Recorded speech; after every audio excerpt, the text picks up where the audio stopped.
Well, it's nice to be here with you today, and I didn't quite know what to expect. Did people show up on Memorial Day weekend? You know, early on in my ministry, I noticed that whenever the weekend rolled around, I was always in my hometown in Gahanna, Ohio, usually taking an early morning walk to the cemetery, and I go, boy, I always seem to be here during Memorial Day. Well, it was family day, and I'd go down to decorate the graves with the family, and Reverend Horak always used to handle responsibilities on this date. So with both my parents passing, I now find, I guess, less of a compelling reason to go down, and it's my pleasure to be here with you this Memorial Day and to bring the Bible to bear on the observance of this weekend. And it's a little bit of a trickier task than you would think. First of all, there's a bit of awkwardness in the scheduling of this day, this observance called Memorial Day.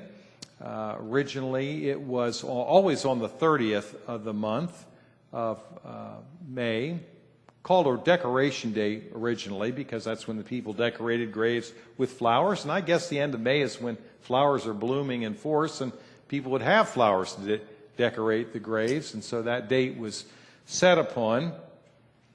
But ultimately, the final Monday in May was set up as Memorial Day or established, and that created then one of the bookend weekends. You know, Labor Day at the end of the summer, and Memorial Day is the kind of the kickoff of the summer vacation time. And that's created then a little bit of an awkwardness in what kind of demeanor we should have during this weekend.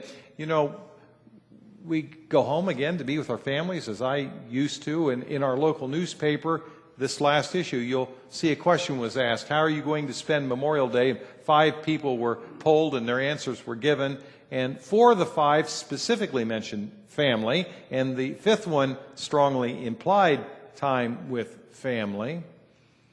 You know, it's kind of hard to, I guess, have a solemn attitude that the American Legion wants us to have. They want to return this to the 30th of May. Normally when we remember the dead, it is a solemn time. But then, you know, we're gathering around the Barbie with the family and having a good old time. So there's a bit of an awkwardness in the scheduling of this. It's kind of like, you know, scheduling Aunt Gertie's memorial service for the morning of the same day your daughter's going to get married in the afternoon. It's just, it's indelicate, I guess, awkward, as I put it. Then there's the awkwardness of who we are memorializing. In America, and we must keep in mind that most countries have their version of Memorial Day when they remember their sacred dead. Memorial Day, who do we honor? Originally in America, it was an observance in the Confederate South for Confederate soldiers. It was only a year or maybe 2 years later that the Grand Army of the Republic, a fraternal organization of military nature, decided to develop an identical observance for the North. In each case, you would find veterans and preachers, of course, and politicians giving speeches about recounting the atrocities of their enemies. Well, kind of hard for the South and the North to get together for an observance like that, as you can imagine. But time heals all wounds, and eventually the two were combined into one national holiday, and everybody was observing Memorial Day together.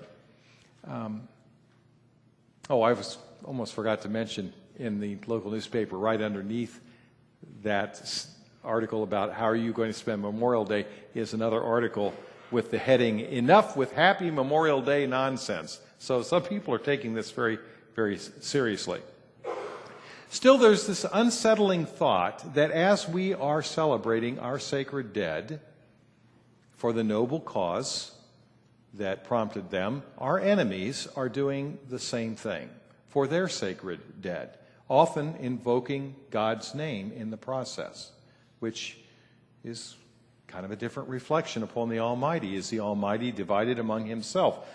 Well, my fallback position in situations like this is always to go to the Bible and to look at what the Bible says about a given topic subject, such as the memorials that we establish and the memorial days like Passover, for example, that we establish, and how the Bible can inform our understanding of what we're doing and how it can be reflected in what we do. And that's what we're going to do today as we look at the Israelites who have just crossed over the Jordan River into the Promised Land and are under the leadership of Joshua for the first time, and establish their memorial of what is taking place. When the whole nation had finished crossing the Jordan, the Lord said to Joshua, "Choose 12 men from among the people, one from each tribe, and tell them to take up 12 stones from the middle of the Jordan, from right where the priests stood, and to carry them over with you and put them down at the place where you stay tonight." Again, like our war monuments on the National Mall, they're made of stone because of its enduring qualities. 12 stones are gathered for this monument, one each from the 12 tribes of Israel, just like we have 50 stars on the American flag signifying the 50 states of our nation. 12 stones were to represent the 12 tribes comprising the nation of Israel. They were to be taken from the middle of the Jordan's riverbed, which normally would have been kind of different. I suppose you get your diving gear on and go down into the rivers at flood stage. But in this case, the waters of the Jordan River are miraculously cut off when the people go across the river, allowing the riverbed to remain dry, and that's where they pick up the stones. This should sound vaguely familiar to students of the Bible, because 40 years prior to this, when Moses was leading the Israelites out of their bondage in Egypt, they were being pursued by a vastly superior Egyptian army. They come to the Red Sea. What to do? God has Moses raise his staff. The sea parts. The people walk through the sea on dry ground till they get up on the other side, and their pursuers follow them foolishly into the Red Sea, and Moses lowers the staff, and the waters come crashing in, utterly destroying the Egyptian army. You kind of get the impression that God is on the side of people when he does things like that. And now it's happening again. After 40 years of leading God's people in the wilderness, Moses has now brought them to the threshold of the Promised Land. He's about to die. He hands the leadership over to Joshua, and then he dies. And now Joshua is picking up and telling the people to carry the Ark of the Covenant across the Jordan River. And the Ark of the Covenant represents God's presence with his people until they become established and build a temple to represent that. And the priests pick up the bars holding the ark, and they step. And as they step into the Jordan, the waters begin to recede, and they take another step, and they recede further until they at last get to the middle of the river, the deepest part. And the water is completely cut off now. And the people are able to walk across on dry ground.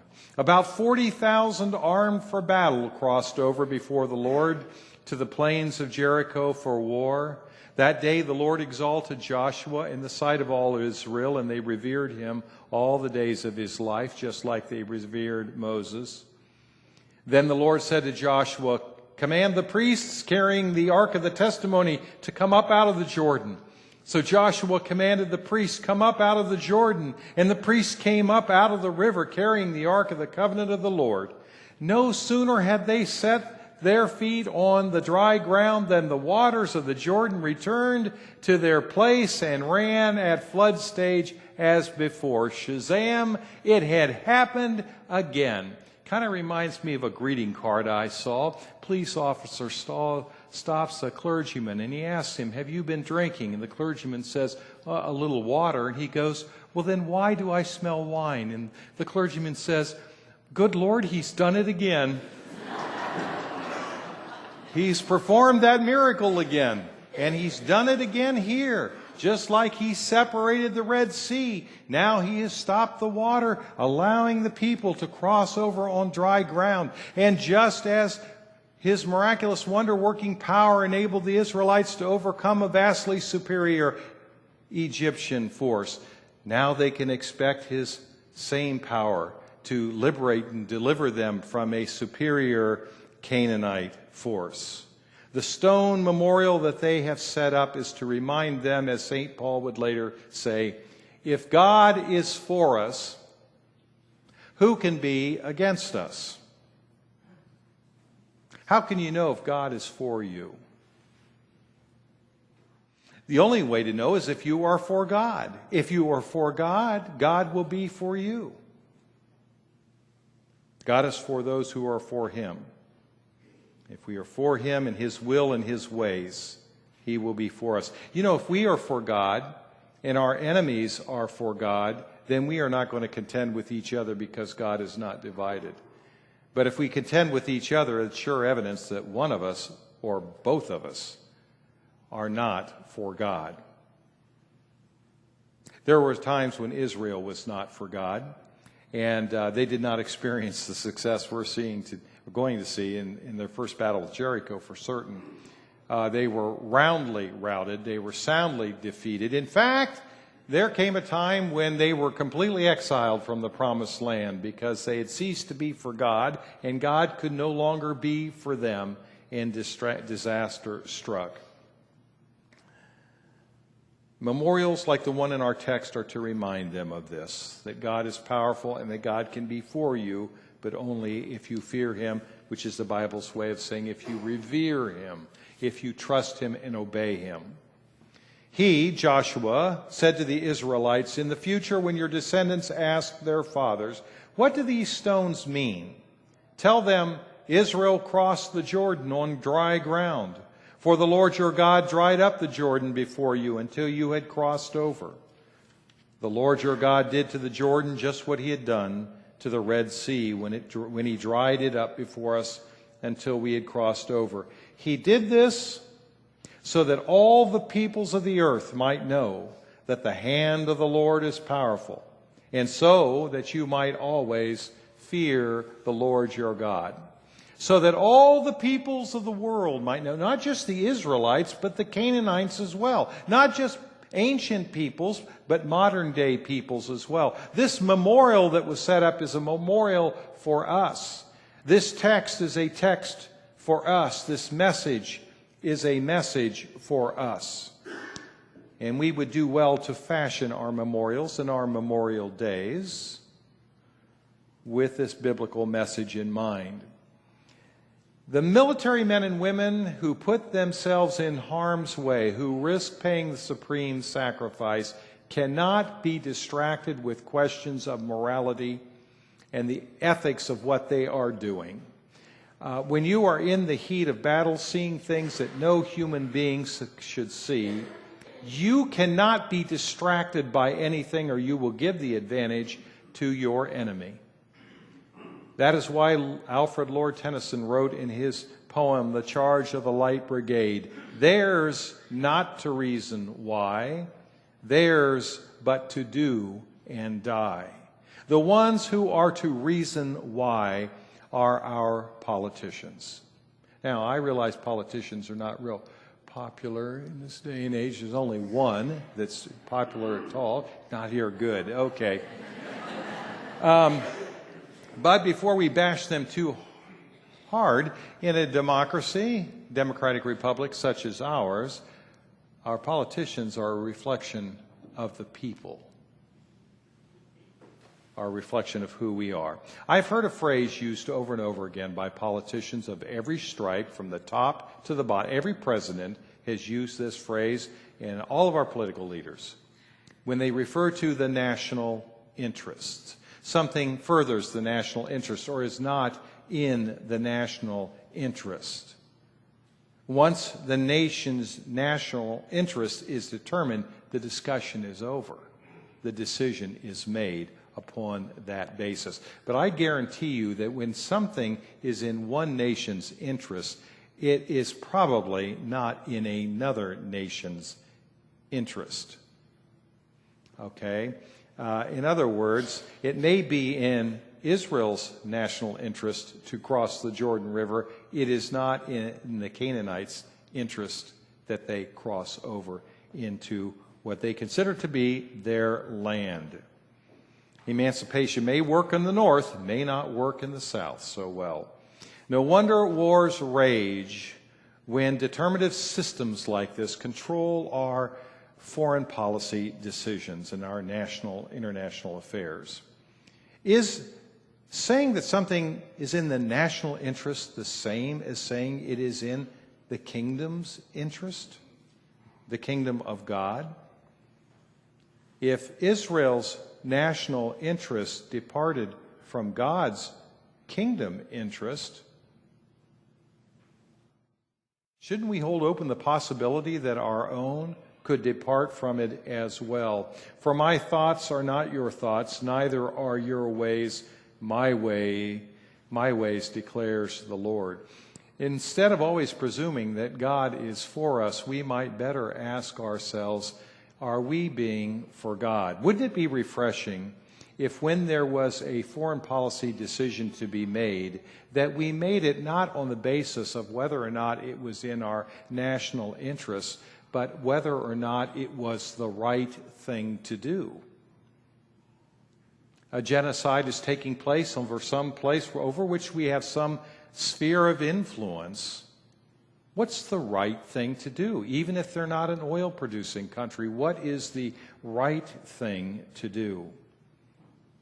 Many times, the right thing to do requires a sacrifice. The cause of freedom, as we have seen, sometimes requires the supreme sacrifice being paid.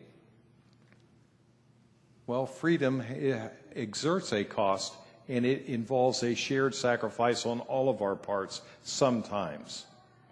Memorial Day should find us pledging to our sacred dead that we will not ask them to pay the supreme price for anything short of a noble cause, a good, godly, and righteous cause.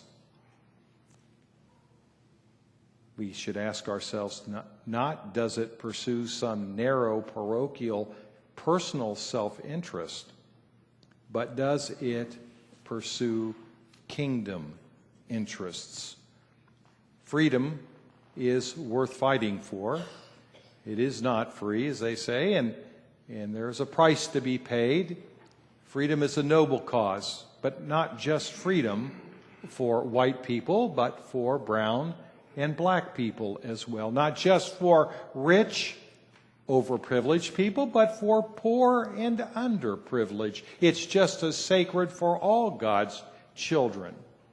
Are we doing things because they are right or because they're in my interests? Whose interests are we furthering? To the extent that we are for God, God will be for us. And if God is for us, who can be against us?